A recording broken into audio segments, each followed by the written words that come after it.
Vamos a continuar con la revisión del ejercicio número 4 de leyes de Newton y considerando lo que son partículas interconectadas. Estábamos hace unos minutos calculando lo que era el peso de las partículas y expresando el peso de cada una de ellas ya de manera vectorial. Lo que está pendiente ahora por hacer es aplicar la segunda ley de Newton a cada una de las partículas y vamos a empezar por la partícula A y en el eje de las Y. Decimos entonces que la resultante de fuerzas en la dirección Y para mi partícula A debe ser igual a la masa de mi partícula A por la aceleración que experimenta en la dirección del eje de las Y, que por cierto es cero, porque en el eje Y no se mueve. Luego entonces este producto nos da cero y por esa razón escribimos que la resultante de fuerzas en Y va a ser igual a cero. Algo similar entendemos para la partícula B.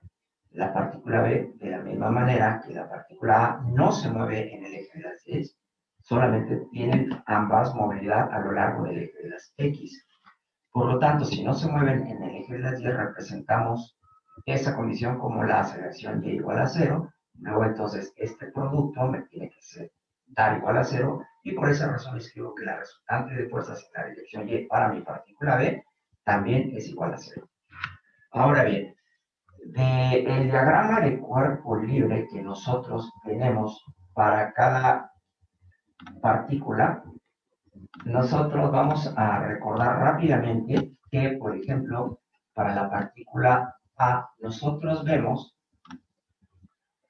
que en el eje de las X encontramos justamente un vector, dos vectores, tres vectores de fuerza, que son la fuerza de rozamiento, la componente del peso en X y la tensión. Y además encontramos un vector de aceleración que es paralelo al eje de las X o tangente al eje de las X. Mientras que en la dirección vertical encontramos únicamente la componente del peso del cuerpo A o partícula proyectada en el eje de las Y y como respuesta en forma de reacción hacia esa acción del peso encontramos a la normal del cuerpo A. Entonces, sobre el eje Y únicamente tenemos dos vectores de fuerza, que es la normal del cuerpo y la componente del peso en Y. Mientras que en el eje X tenemos uno, dos, tres vectores de fuerza y uno de aceleración. Bien, vamos a continuar entonces con el análisis de los ejercicios. Luego entonces, desarrollando más lo que es la sumatoria de fuerzas en la dirección del eje Y, encontramos que en el eje Y, como acabamos de consultar en el diagrama de cuerpo libre correspondiente, solamente hay dos vectores. La normal, que es hacia arriba, y la componente del peso en Y que va hacia abajo, aunque aquí no hemos especificado todavía lo que es su signo. ¿Por qué? Porque estamos haciendo simplemente una suma vectorial. Todavía no estamos trabajando con los equivalentes vectoriales o numéricos de esos vectores. En el siguiente renglón encontramos o trasladamos simplemente la normal del cuerpo A o particular, porque todavía no la conocemos, mientras que la componente del peso de mi partícula en la dirección Y es de menos 86.95 sobre ese eje Y, como lo vemos aquí arriba. Por cierto, de que activar el cero. Aquí está.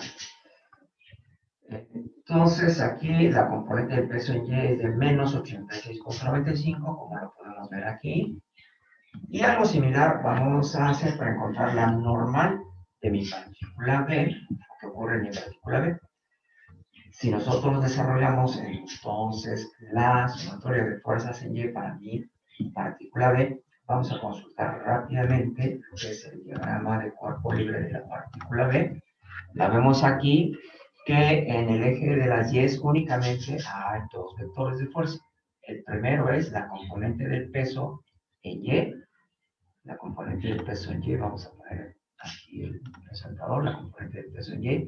Y por tercera ley de Newton, en la misma dirección, de la misma vector y de sentido contrario, encontramos la normal del cuerpo B. Y entonces ya quedó claro que solamente tenemos esos dos vectores de fuerza que se suman vectorialmente en la dirección del eje Y. Mientras que en el eje de las X encontramos cuatro vectores. La tensión del lado del cuerpo B, la fuerza de rozamiento que tiene el cuerpo B con el plano de deslizamiento, la componente del peso en X o proyectada en X de ese cuerpo B, asimismo la fuerza F mayúscula, estas dos últimas son positivas y encontramos también el vector de aceleración. Tenemos entonces cuatro vectores de fuerza, como vemos aquí, y uno de aceleración. Regresamos al ejercicio y continuamos. Vemos entonces que una vez que nosotros hemos realizado la sumatoria de fuerzas en Y para la partícula, ya hemos encontrado la normal de mi partícula y asimismo hemos encontrado la normal que corresponde a mi partícula B. Ahora bien, si nosotros con estas normales aplicamos esta fórmula, que es la magnitud de cada una de las normales por el coeficiente de rozamiento que tiene cada una de mis partículas con el plano inclinado, vamos a encontrar cuánto vale la fuerza de rozamiento para cada una de ellas. En este caso, para mi partícula A, pues tenemos un valor de una fuerza de rozamiento de 58.26 newtons, y en el caso de mi fuerza de rozamiento en mi partícula B tenemos un valor de 109.27 newtons. Más adelante expresamos eso de manera vectorial. Tenemos para la fuerza de rozamiento A un ángulo asociado de 180 grados, al cual tenemos que aplicar las funciones trigonométricas coseno y seno y multiplicar por la magnitud de la fuerza de rozamiento para obtener el modo vectorial de mi fuerza de rozamiento. Aquí la vemos. Ahora sí, entonces, como, bueno, que tiene un valor de menos 58.26 en la dirección del eje X, y además, ahora sí, anotamos sus unidades. En el caso de la fuerza de rozamiento B, también pues tiene las mismas características. Tiene un valor de 109.27 newtons, como vemos aquí, un ángulo asociado de 180 grados, al cual le aplicamos coseno y seno, multiplicado por esta magnitud, y nos permite obtener ahora sí la fuerza de rozamiento para el cuerpo B o partícula B, ya en modo vectorial, con sus unidades. Recuerden ustedes que cuando efectivamente tenemos un vector, es decir, algo que está representado como un vector aquí por la flecha que tiene en la parte de arriba, en el equivalente vectorial del lado derecho, tenemos nosotros que identificar magnitud, dirección denotada por el vector unitario que le acompaña y el sentido, que en este caso pues es el signo negativo. Y cuando el sentido es positivo, bueno, el signo positivo, como recuerden que no es necesario anotar. Bien, ahora, de paso, convertimos o expresamos a la fuerza F mayúscula que tenemos como agente desequilibrante del sistema. Si recuerdan ustedes, estaba en reposo inicialmente, estaba en reposo y dice el texto que se le aplica esta fuerza F mayúscula que vale 170 newtons y se dirige hacia la derecha. Luego entonces esa fuerza nosotros la aprovechamos para, con un ángulo asociado de 0 grados, aplicarle coseno y seno, siendo estrictos, lo multiplicamos por el momento y únicamente vamos a obtener que tiene una sola componente en la dirección del eje X, y por eso ahora sí ya la tenemos expresada de manera vectorial. Bien, seguidamente vamos a realizar la aplicación de la segunda ley de Newton a lo largo del eje de las X. Anteriormente lo hicimos en el eje de las Y, ahora lo hacemos a lo largo del eje de las X, empezando primero para la partícula A. Decimos entonces que la resultante de fuerzas en la dirección X para mi partícula A va a experimentar esta aceleración en la dirección X.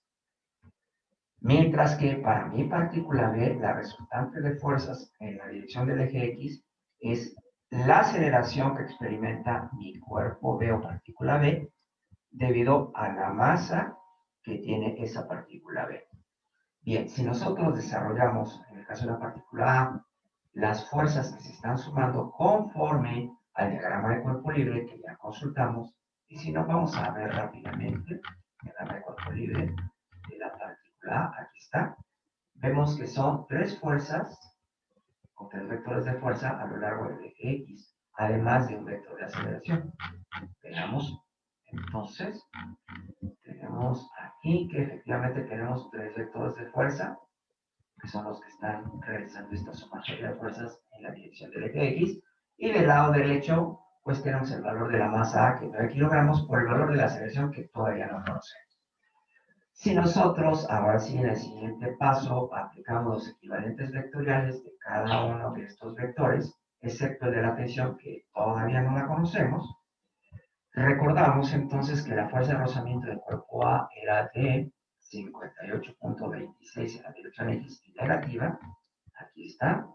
La componente de peso de mi partícula A en la dirección X es de menos 15.33 en la dirección del eje X, como podemos ver aquí.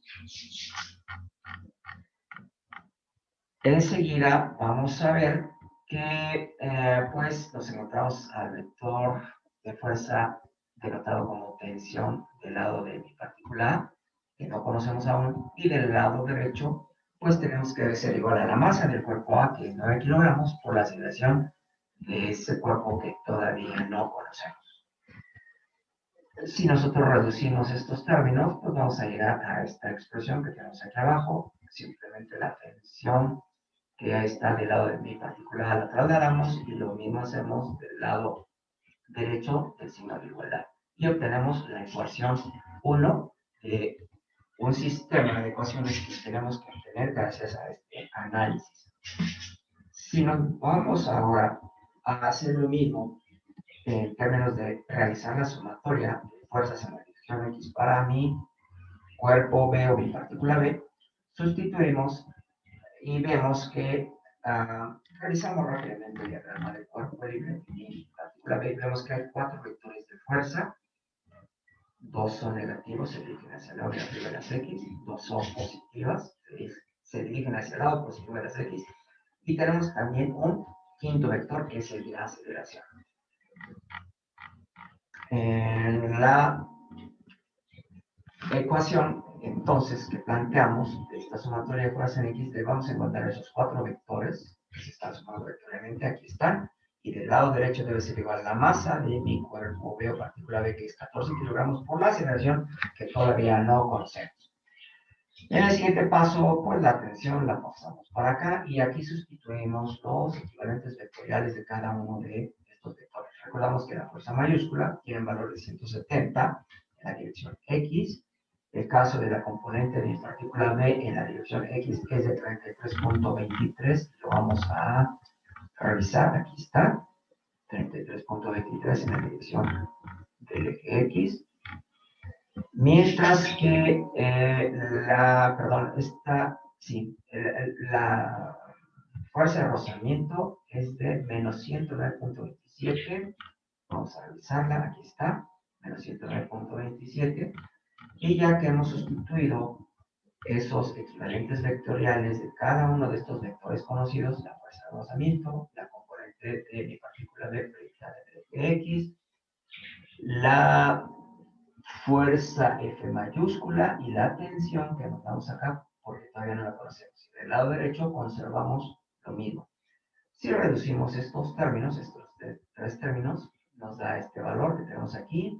La tensión la trasladamos, asimismo al lado derecho de la ecuación, y ya tenemos ahora lo que es la ecuación número 2 del sistema de ecuaciones que estamos obteniendo debido a este análisis.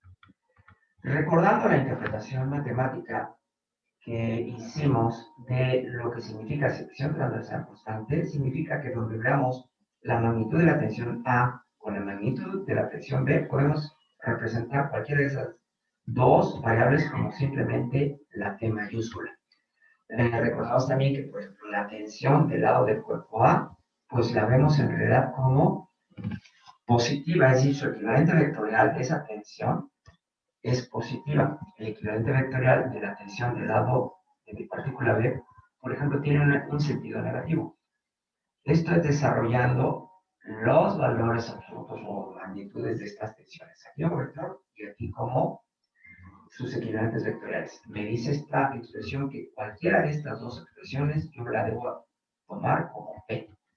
Del lado de las aceleraciones, o donde dice el léxico que el cable es inextensible, bueno, ahí significa que la aceleración en mi partícula A en magnitud debe ser igual que la aceleración en mi partícula B. Y cualquiera de esas la vamos a representar como A, ya sea que trabajamos directamente con el vector o con sus equivalentes vectoriales de esos mismos vectores de aceleración.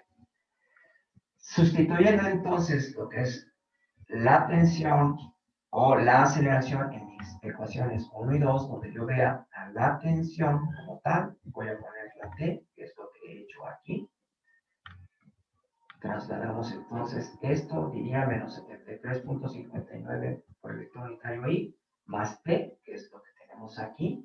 Y del lado derecho tenemos 9 veces la aceleración. Aquí esta la sustituimos por esta, y por eso se ve así, y le llamamos ecuación 1'. En cuanto a la ecuación número 2, tenemos la tensión, tenemos este valor numérico, y le acompaña este vector unitario, y entonces la T, subíndice B, la tensión del lado de mi partícula B, la sustituimos también por esta T, y la representamos de esta manera como está acá, aunque aquí cambié de lugar cada uno de los términos, eso no importa, nos ayuda a analizar mejor o a resolver mejor el sistema. Tenemos entonces que 93.96 pi, que es positiva, aquí está, y le sumamos la tensión que vemos acá. Bien, del lado derecho encontramos que es igual a 14 veces la aceleración, aquí está, y ahora ya obtuvimos lo que es nuestra ecuación 2'. Si la ecuación 1' la multiplicamos por menos 1, toda esta la multiplicamos por menos 1, entonces este valor de menos 73.59 se ve positivo ahora, y la tensión que aquí era positiva ahora se ve negativa, y el 9 veces la aceleración ahora se ve menos 9 veces la aceleración. Y volvemos a llamarle ecuación 1', a pesar de que la hemos multiplicado por 1. Y vamos a sumarla con la ecuación 2', esta, que la trasladamos simplemente para acá. Si en esta suma nosotros notamos que ambas tensiones se eliminan, este valor se suma con este y nos da 167.55 en la dirección X. Y si estos dos valores de aceleración también los sumamos, encontramos que pues del lado derecho nos da 5 veces la aceleración. Al despejar aquí la aceleración, dividiendo 167.55 entre 5, obtenemos que la aceleración que experimenta el sistema es de 33.51 en la dirección Y, que es positiva, lo cual implica que fue correcto que asumimos nosotros que la aceleración de este sistema era hacia la derecha, como podíamos apreciar en el esquema. Bien, ya hemos encontrado el valor de la aceleración, sin embargo vamos a ver una forma alternativa de encontrarla. En las ecuaciones que teníamos anteriormente, que era la ecuación 1 y la ecuación 2, lo que hemos hecho ahora es hacer también, perdón, aquí lo que estamos haciendo es sustituir el valor de la aceleración en cada una de estas ecuaciones, 1' y 2', para obtener el valor de las tensiones. La sustituimos en la ecuación 1' y encontramos que la tensión tiene un valor de 375.18 en la dirección del eje X, y algo similar obtenemos para cuando sustituimos nosotros el valor de la aceleración en la ecuación 2', obtenemos el mismo resultado numérico para la tensión, lo cual significa que hemos resuelto exitosamente nuestro sistema de dos ecuaciones con dos incógnitas compartidas, y hemos encontrado a partir de la eliminación de las tensiones en estas ecuaciones, primero encontramos la aceleración y después encontramos el valor de la tensión. Y ahora sí vamos a la solución alternativa. Teníamos estas dos ecuaciones, o sea, esta ecuación y esta otra ecuación, la reescribimos acá. Y ahora lo que hacemos es sustituir los equivalentes vectoriales en cada una de las tensiones. La tensión del lado de mi partícula A es positiva, la tensión del lado de mi partícula B es negativa. Aquí resolvemos los paréntesis en ambos casos y aplicamos, por supuesto, esta interpretación matemática de que el cable tiene la misma sección transversal, por lo tanto, en magnitud, las tensiones, ya sea del lado de mi cuerpo B o de mi partícula A, en magnitud son iguales y a cualquiera de ellas le llamamos simplemente T. En el lado de las aceleraciones, vemos que pues aquí no hay cambios de signo, entonces a cualquier aceleración le llamamos simplemente A. Por tanto, esta expresión que está aquí, sustituimos esta por esta tensión por esta, que es esta, y obtenemos esta expresión, y esta le vamos a llamar a la ecuación 1, le vamos a llamar ecuación A, y cuando sustituimos esta tensión o equivalente vectorial de mi tensión del lado de mi partícula B, con todo su signo por simplemente T, aquí está. Ahora a esta le llamamos ecuación B. Si la ecuación A la multiplicamos por menos 1, cambia todos los términos de signo y ahora se vería así. Y ahora nuevamente le llamamos ecuación 1', y a esta, pues la repetimos acá y le seguimos llamando ahora ecuación 2'. Si sumamos ambas, pues estas dos me daría este valor. La T desaparece y me queda que la aceleración es 5 veces A, una vez que hemos sumado. Y aquí nuevamente despejamos el valor de la aceleración y obtenemos exactamente el mismo valor de aceleración que teníamos acá, 33.51. Aquí están sus unidades respectivas y hemos obtenido de nueva cuenta el valor de la aceleración de nuestro sistema. Y con eso hemos terminado nuestro ejercicio. Espero que se haya entendido. Si hubiera alguna duda, bueno, ya nos estaremos contactando y con todo gusto abordaremos esas dudas. Hasta luego, que estén bien.